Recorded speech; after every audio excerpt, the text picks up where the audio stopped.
sometimes we vary in terms of expressing our faith. That spirituality is a journey that I might be or will be different in the way you are being called. Where do you think God is calling you? In what way do you think God is calling you? In what way you think you are called by God so that you can be holy and you can deepen your relationship with God? Sometimes we admire people who are pious. Yung mga halos hindi makapatay ng lamok. Tahimik. Di po ba, no? Talagang they live according to rites and rituals. They know, kumpleto sila, alam nila yan, when to kneel, when to stand. Alam nila yung mga prayers. But it's a way for them to achieve a certain level of holiness. But it doesn't mean a pious person is a spiritual person. Hindi naman. Di po ba, ano? Alam natin yun. Pagkamisan, yung mga taong simbahan, sorry for the words, sila yung mga malulutong magmura. Di po ba, ano? Yung mga taong simbahan, pagkamisan, sorry for the words again, sila yung ugat ng chismisan. Ano po? Kaya nga nakakatakot yung iba sa kanila. Di po ba, ano? Sila yung nagsasabing, alam mo, sa atin lang ito. Yung mga salitang yun, ano po, na feeling mo kayo lang nakakaalam, alam pala ng buong bayan, di po ba na? So, we don't want to judge. But, you cannot but admire pious people. Quiet, who dress differently, who praise differently. Ganyan ang mga pious people.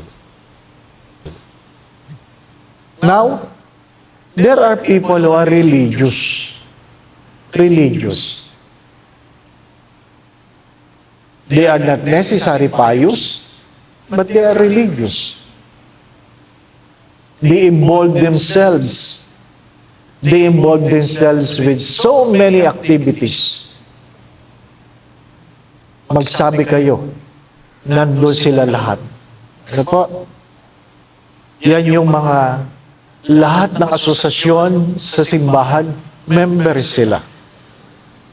Meron silang uniforme sa lahat ng asosasyon. Ano po? Sa isang parokya, meron akong ganyan. At naalaman ko dahil nung tininan ko yung souvenir program, nung litrato ng ganitong grupo, nandun siya. Litrato ng ganitong grupo, nandun siya. Litrato ng ganitong grupo, nandun siya. Parang yun ang kanyang, hindi ko alam kung pangarap o adhikain sa buhay. Para matigil ang kanyang kalokohan, sabi ko, sa prosesyon, isusuot ninyo ang inyong uniforme. Mahirapan siya. Sabi niya, paano ko, Father? Bakit? Ano problema mo? Kuno, di ko alam. Ano po? Ay, Father, member ako ng ganito, ng ganyan, ng ganyan. Sabi ko, walang problema yan. You bring all your uniforms, in every corner, you change. Because we feel we are better by being religious. Di po ba, na? May mga taong ganon. May mga taong ganon. Lahat gusto sila kasali. Ano po? But the spiritual can be pious, can be religious, but they know what is in their hearts. A spiritual person is ruled, number one, by his relationship with God. There is nothing more important than his or her relationship with God. Because you can be a pious person, you can be a religious person without a personal relationship with God. Naintindihan po ninyo? Pwede kang magaling mag-lead, prayer leader, magsabi kayo, pero pwedeng walang relasyon sa Diyos. A spiritual person primarily geared himself in his personal relationship with God.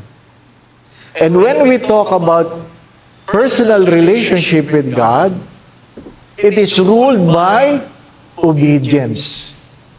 They are people who never compromise the relationship with God. Alam nila kung anong mas mahalaga. Alam nila kung anong mas makakabuti. Again, spiritual person is someone who has a personal relationship with God. Pwedeng wala siyang membership, pwedeng hindi siya pious in the eyes of people, but he has a personal relationship with God. His life is ruled by obedience. Obedience in following the tenets of our faith. Then, because of the relationship, it is important to him that he has a personal prayer time.